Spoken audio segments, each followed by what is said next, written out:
I had no choice. It was time to clean the calcium reactor. It had been running straight for probably 2 years.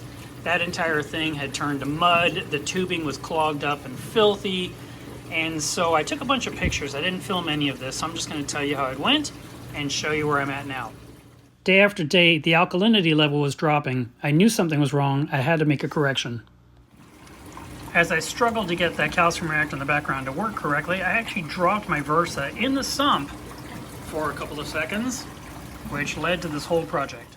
I quickly disassembled it and found a little bit of moisture in there, not enough to be concerned, and I wiped it all down and blew it out with an air compressor.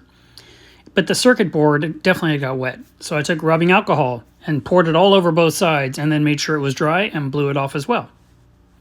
The calcium reactor was filthy, disgusting. The media at the base was basically mud. I poured that media out and went ahead and put everything in a bucket with some pump clean, including the pump itself, to go ahead and get all the parts nice and clean once more.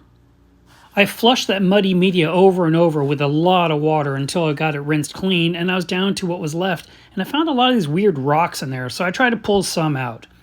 I ended up also removing vermitids. Look at the size of some of these things. What are they, Texas-sized? But now that the reactor is nice and clean, I could go ahead and start the reassemble process. And once I filled it up with brand new media, I topped off with some of the old stuff at the very top. And that way I could go ahead and put this thing back into operation. Now what I discovered was this blue 1/4-inch tubing was actually clogged with sediment. And I think that's been the problem for some time because water was not getting into the reactor like it should.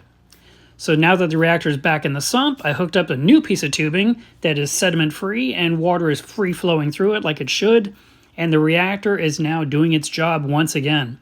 It took a little while for it to refill with water, and then it took a while for the CO2 to lower the pH inside there, and now that I've done that, I've watched the alkalinity begin to rise, which is what I wanted. I wanted to see it spike back up to where it belonged.